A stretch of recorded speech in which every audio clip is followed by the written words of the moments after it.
In 1994, a Kurdish shepherd named Savak Yildiz was walking across a limestone ridge in southeastern Turkey when he noticed something unusual jutting out of the ground. He assumed it was a gravestone, broken, ancient, weathered flat on top. He noted it and kept moving. A few months later, a German archaeologist named Klaus Schmidt arrived at the same ridge as part of a routine survey and crouched down next to the same stone. He recognized immediately that it was not a gravestone.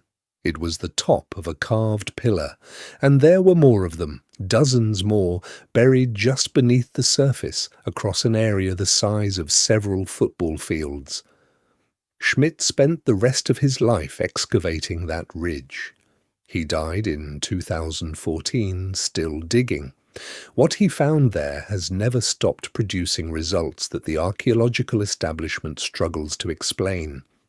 Because Gobekli Tepe, the hill with a navel in Turkish, is not supposed to exist. It is a massive, complex, deliberately constructed religious site that predates the invention of agriculture, predates pottery, predates writing, and predates every other monumental structure ever found by at least 6,000 years. Today, we are going to go through what Gobekli Tepe actually is, what the latest research says about who built it and why, and what a recent discovery at the site in 2023 revealed that nobody saw coming. If ancient civilizations and the science that keeps proving them stranger than expected is what you are here for, subscribe. New videos every week.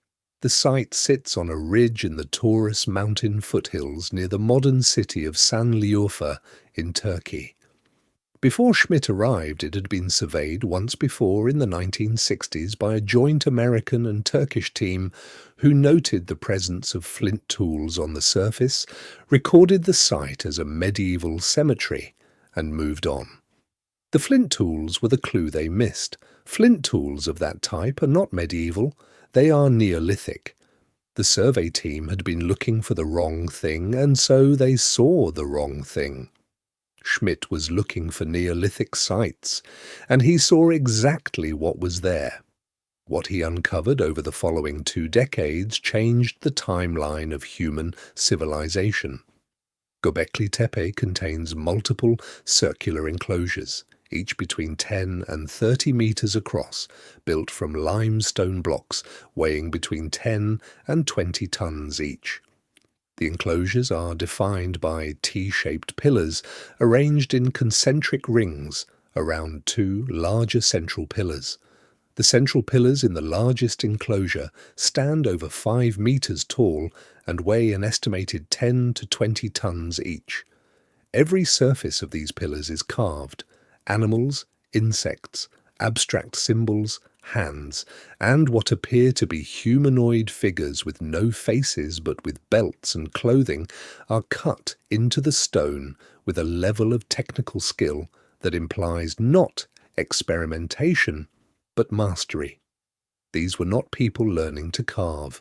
These were people who had been carving for a long time. The dating is what makes Gobekli Tepe impossible to fit into the standard model. The oldest layers of the site have been radiocarbon, dated to approximately 9,600 BCE.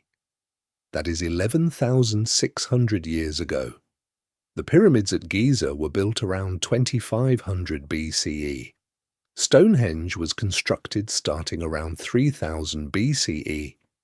The oldest known writing system dates to roughly 3,200 BCE. Gobekli Tepe predates all of them by a margin so large it is difficult to fully absorb.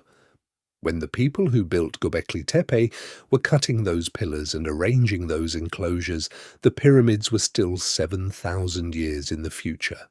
Writing had not been invented. Farming had not been invented.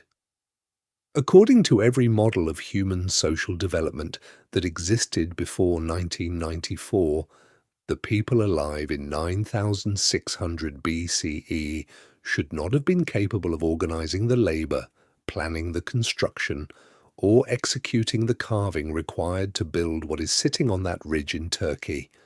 This is the part that matters most and is least often explained clearly.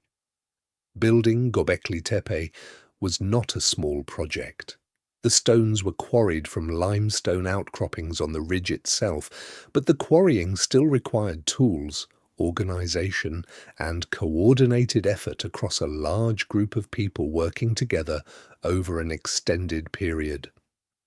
Experimental archaeology has estimated that erecting a single one of the large T-shaped pillars would have required between 500 and 1,000 people working in coordination. Not to carve it, just to move it from the quarry to its position in the enclosure and raise it upright.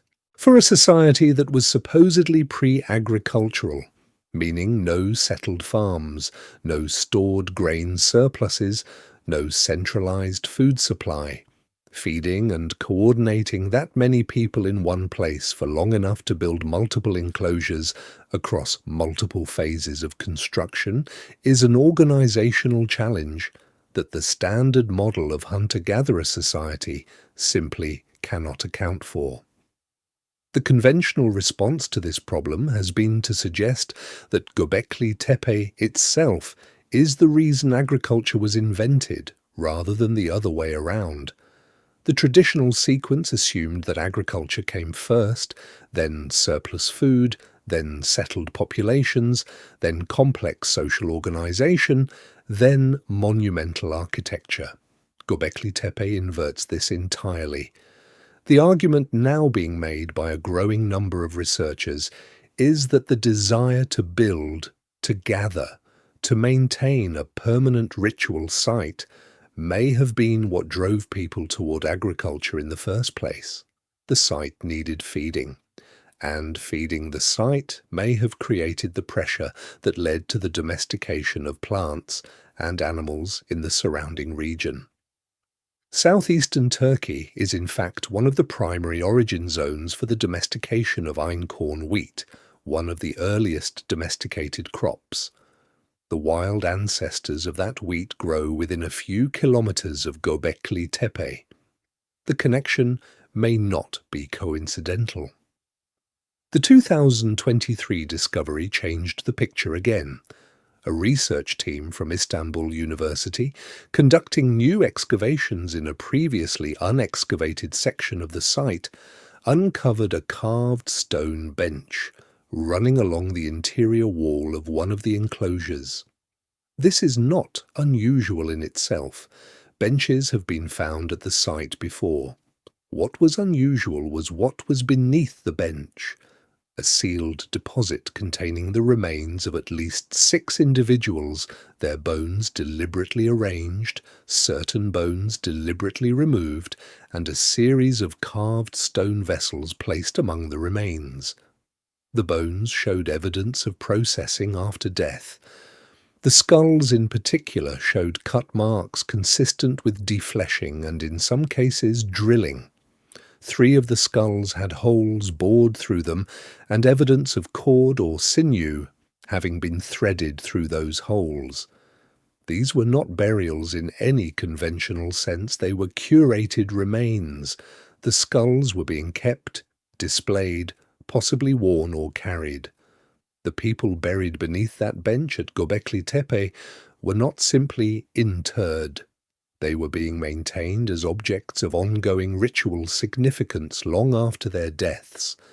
Skull curation of this kind has been documented at other Neolithic sites in the region, most notably at the site of Kayonu in Turkey and at several sites in the Levant. It appears to have been a widespread practice in the pre-pottery Neolithic period, but finding it at Gobekli Tepe adds a specific dimension. The enclosures at the site were not homes. There is no evidence of domestic habitation anywhere at the site, no hearths for cooking daily meals, no storage pits, no rubbish deposits of the kind you find at every settlement site. Gobekli Tepe was not where these people lived, it was where they went, a dedicated ritual landscape visited, maintained, and continuously expanded over a period of at least 2,000 years by people who lived somewhere else and came here for purposes that the carved pillars and the curated skulls beneath the benches are only beginning to make legible. The site was also deliberately buried. This is one of the strangest facts about Gobekli Tepe and one of the hardest to explain. The enclosures were not abandoned. They were filled in, intentionally, carefully, with clean fill material that contained almost no domestic debris, as if the people filling them in were trying to preserve what was inside rather than simply walking away. Each enclosure appears to have been buried before the next one was constructed. The site was being retired and renewed in cycles. The act of burial was itself part of the ritual. What exactly that ritual meant, what the people doing it believed they were accomplishing, and where those people went after the last enclosure was filled is unknown. The site appears to have been abandoned around 8000 BCE. After 2,000 years of continuous use and expansion, the people who built and maintained it simply stopped coming. No destruction, no catastrophe visible in the archaeological record. They buried the last enclosure and did not return. Only about 5% of the site has been excavated. The ridge is large and the deposits are deep, and the work is slow and careful in the way that good archaeology always is. What the remaining 95% contains is genuinely unknown. Schmidt believed before his death that the site was significantly larger than current estimates suggest, and that the most important finds were still underground. The 2023 skull deposit was found in a section that had not been touched since the 1960s survey. It had been sitting there, sealed under that bench for 11,000 years, waiting for someone to look in the right place. There is almost certainly more waiting. The shepherd who found the first stone thought it was a gravestone. He was not entirely wrong. Something was buried there. The question that Gobekli Tepe keeps asking, the question that every new excavation season makes more urgent rather than less, is not what is buried there. It is who decided to bury it, and why, and where they went when they were done.